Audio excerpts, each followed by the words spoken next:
I was 6. My babysitter was murdered. And they never caught him? Justice was done. Yeah. Right.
Hey everyone, it's Movie Lover 120 here, and I'm here with a brand new movie rant. And this movie rant is going to be for the 7th installment in a certain horror franchise I'm currently reviewing. And this 7th installment is what I can easily call the Last Jedi of this franchise, because this movie pretty much has the same Last Jedi mistakes I'm going to get to later. And that is for none other than the second direct-to-VOD installment of the Chucky franchise, Cult of Chucky, which came out in 2017. Yeah, welcome. Yeah, it came out in the most dreaded year in cinematic history. Okay. But anyways, before I get into details, what is this film about? Well, after accused of murdering her family, Nika is taken to an asylum and thinks that she's the cause of the deaths of her family. However, when grisly deaths start to occur, she then realizes that Chucky, her illusion, might not be make-believe. She also finds out that the doll is slowly starting to possess anyone or anything to join a huge cult to kill off Chucky's victims. But things don't go too well in the asylum, including for Chucky's long-lost friend, Andy, who tries to stop the cult from getting bigger, while also trying to get past Chucky's wife, Tiffany. And that's a misleading plot, guys, because... But anyway, so how is this movie filmed? Well, in December 2013, following the successful release of Curse, Don Mancini confirmed that he was planning on developing a 7th installment in the Chucky franchise. Eventually, in February 2015, Mancini was in the process of writing the script for the film. And then in 2016, Mancini, Jennifer Tilly, and Fiona Dory confirmed that shooting would soon begin for the film. In December 2016, the production office for the film was opened in Winnipeg, Manitoba, Canada. And January 5th, 2017, the premise, cast, production schedule, and distribution details for Cult of Chucky were revealed, with shooting set to commence 4 days later. Tony Gardner returned as one of Chucky's puppeteers. And it was revealed, and with the plot of this movie, it was revealed in October 2013 that Mancini had always wanted to introduce the concept of multiple Chuckies originally for Child's Play 3, but was unable to do so due to budget constraints. He eventually used the concept in this movie, 26 years later. And a reference to Glenn or Glenda from that fucking horrible movie, Seed of Chucky, was cut out of the film, thank God. Although it was something that Mancini definitely wanted to keep, showing that, because Don is still, to this day, his dumbass doesn't want to acknowledge Seed of Chucky sucked. And he's learned, and this movie proves he's learned freaking nothing from this movie. With this film, he learned freaking nothing from Seed. So with the previous film, it was released direct-to-video by Universal Pictures Home Entertainment on Blu-ray, DVD, and VOD on October 3rd, 2017. While the critics were positive, most of them anyways, according to Rotten Tomatoes, since critics don't really review direct-to-DVD films, there's only a few of them, most fans were not.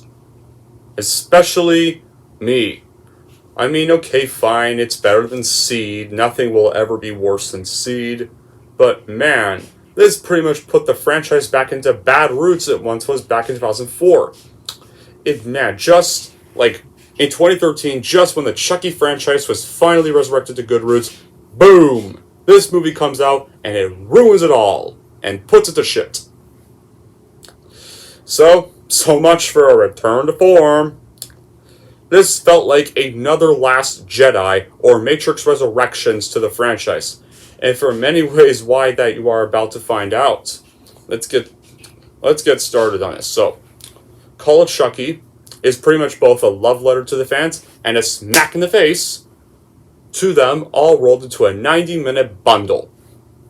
Remember when Friday the 13th shifted gear and suddenly bought in a psychic girl in Part 7, then upped the craziness by claiming in Final Friday that Jason could jump from body to body and Jason Goes to Hell?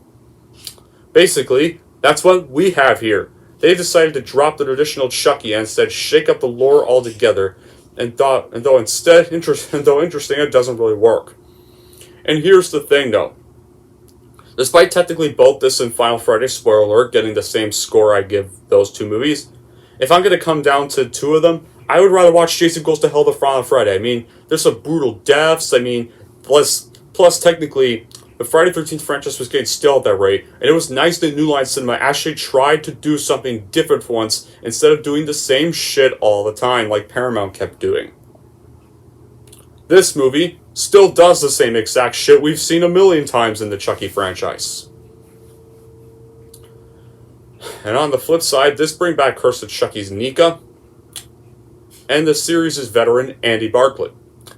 On top of that, we also have a surprise previous character pop up in the post-credit scene.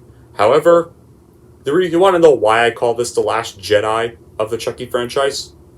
Because Andy and Nika, which you think they're going to meet in the trailers, no. They do not interact at all in this movie. Not to mention, Andy is barely in the movie much. Like, remember that good post-credit scene in Curse of Chucky where he shot off the Chucky head and got revenge on Chucky? Apparently, he's still unfortunately in an unhappy way. This movie kind of punishes him for that because it just literally start off the movie with him getting dumped by his girlfriend all because of his traumatic childhood. Then he goes home, sits in a cabin, drink beer, tortures the Chucky head he shot off that's somehow still alive. Apparently it's more of an insult. The Chucky he shot, guys, they pulled off a Snoke with this. That was not even the real Chucky from Curse. It was a clone the whole time, so it pulled off both the Snoke and Last Jedi, and it basically pulled off a Halloween Resurrection with Laurie Strode in the beginning of that movie. So it turns out the soul possessive Alice worked after all, and what's more, apparently Alice fucking died. And when Andy does try to do something at the end, it all fails in the end and he gets fucked over. So yeah, congratulations. So yeah, they basically made Andy as useful as Luke Skywalker in The Last Jedi was. And yeah, can't believe Don Mancini decided, hey, I know a great idea. I'll make Andy Barclay, the series protagonist, a dumbass in this film. Just ruin that entirely. Have him do almost nothing, and when he tries to, it all fails and he ends up losing. Because he waited too late. I'll get to what I would have thought was better in a bit, but in addition, the film approaches some very complex and delicate themes without the slightest tact, and even with a good dose of prejudice. Let's have a quick list. Sexual abuse, infanticide, child abuse, medical maltreatment, and prejudice against the mentally ill. When I say that, the script addresses these themes. I'm not saying I'm discussing them or going to build them. They don't build up horror, and I'm not trying to get all political here. They're just thrown there to shock and offend some people. Also, this is one of the movies that had no internal coherence or minimal coherence with the real world. Does a psychologist really believe that making a woman who is trying to get over the loss of her child hold a toy, pretend it is her child, is a good idea? An entire hospital has apparently one doctor and two nurses. The most bizarre thing is that the film as a whole takes itself seriously and tells us all the bizarre black humor that exists in other films. I'm sorry, what? No. And hospitals should have more people. But that doesn't make the script less confusing with characters with little development. In fact, there are too many characters for the plot, and they weren't able to put them properly. Don Mancini's direction is rushed, and before the scene being shown can be developed, he jumps to another scene that follows, making it impossible for the viewer to immerse themselves in the story. The death scenes are quite creative, although they don't make any sense. The script still tries to somehow deceive this new gift of Charles Ray to be able to share his soul with more good guys. Taking advantage of the asylum to try to apologize in a speech to everyone is crazy. Taking advantage of the fact that the real Chucky is in prison with Andy in another context, but it doesn't work because it's already clear that the other two dolls are alive. It doesn't surprise anyone because the scenario itself is a narrative facilitation in itself. Any death that happens there will be treated as a suicide or an accident, and whoever accuses a doll of being the culprit will be tied up by madness. Thus, the killing roll loose without scruples and without budget too, for the first time entering in half-finished digital effects in the beheadings and various mutilations that occurred in the caricatured victims without charisma and stupefied. And the third act is so absurd that it looks like it was written by a second person who hasn't read the first and who hasn't even watched any of the films. Worst of all, there are accidental nonsense funny, the movie still manages to be boring, even with a small amount of murderous dolls loose in the asylum, and his revenge plan ends up sounding silly, not being justified in the final sequence, which already opens the door to a sequel. Something that was never very common in the franchise. With this new approach to the doll, the game definitely loses its fun and weakens the mystery that involved a villain who had to act through the dark corners of the environments to reach his victims. Oh yeah, and also another thing I forgot. How the fuck is Chucky able to possess more than one body when he clearly never could in the other ones? Like, seriously, that makes no sense.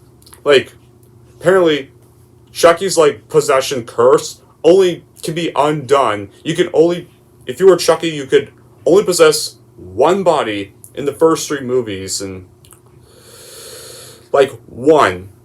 And somehow, for some no-explained reason, Chucky can apparently now possess more than one doll, even though in this movie, this is a step after Child's Play 3 when the good guy dolls pretty much stopped being manufactured because the owner of the company got killed by Chucky in the third one.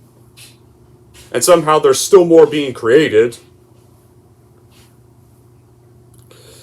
Yeah, not to mention, and Tiffany does play a role again in the sequel, but unlike Bride, where I actually enjoyed her, the only time I've really enjoyed Tiffany was Bride of Chucky, and that was about it, but Curse, I guess I can tolerate her in because she at least only has one scene in Curse.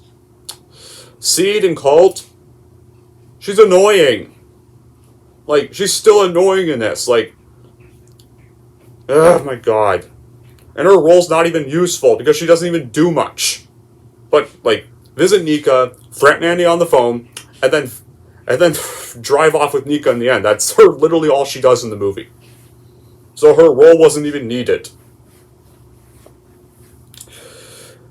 You know, Don Mancini may have taken the credit for writing all these films, but all self-directed films make it seem like he doesn't really care much about Chucky as a character. For some reason, he just does not know how to make a horror film. He didn't direct the first one, he didn't direct the first three movies. He didn't direct Bride. He directed Curse, which was actually not bad. But Seed and Cult, yeah, those prove he can't make horror. He should not be directing horror films. And he should just stick to writing. Okay, and I'll also tell you how the end of Andy's story in this goes. So, Andy finally starts helping out what we should have gotten earlier, drives to the asylum, punches a guard to get himself committed, and he just waits in his cell for Chucky to show up. And what he thinks is Chucky, because that's also a clone one, he savagely kills him, and he shoots him. And that should have been where the movie ended. But apparently, because since Chucky can somehow now possess more than one body, he already possessed Nika successfully. And of course, she locks him in his cell, that's not Nika, by the way, guys. That's the reason why she's not in her wheelchair, because Chucky's possessing her body. So if that were actually Nika, she'd still be in her wheelchair, guys. Yeah. She locks Andy in her cell, and then she drives off with Tiffany, and then Chucky in her body drives off with Tiffany away into the darkness. That's the end of the fucking movie. Movie just ends right fucking there. I mean, I know Andy does come back in this series, and yes, I know he somehow got out of the asylum in this series, but still, such a dumbass way to end the movie. Like, here's what a better version of this movie. If I directed this movie, here's how I would have gone. Yeah, sure, Andy still gets himself committed to the asylum, but not at the very end. He gets himself committed around the very beginning of the film. And before you all get mad at me for saying this part, and he doesn't, like, punch a guard. He, like, maybe, like, gets a little verbal with his girlfriend for being a little disrespectful about his traumatic childhood, and he ends up being sent there. And that's the very asylum that Nika's at. Then he meets Nika there, and they both realize and bond over them encountering Chucky. And they once realize that Chucky doll is at the asylum and starts killing the victims, they realize they both have to work together and stop Chucky once and for all.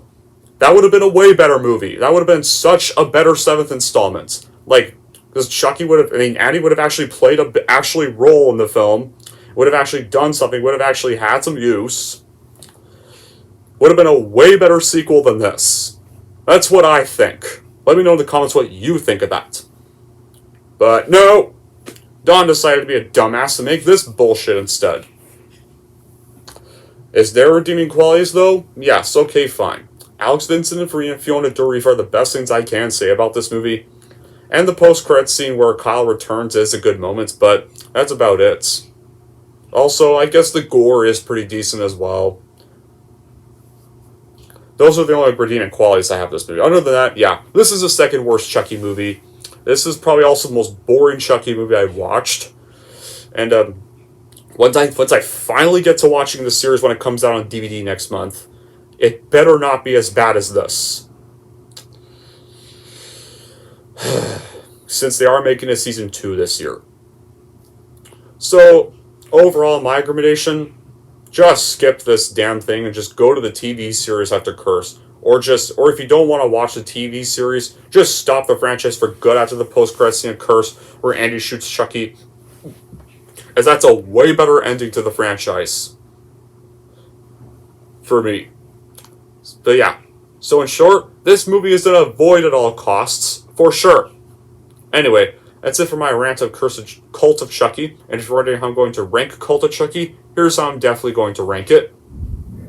I'm going to give Cult of Chucky a 5 out of 10. Alright. And there we go. That's it for my review of Cult of Chucky. And I got one more Chucky review left. And that, I think you can guess that, guys. The 2019 remake is the last one I have to do. And then I'll be done the Chucky franchise. Until I watch Season 1 and maybe review Season 1.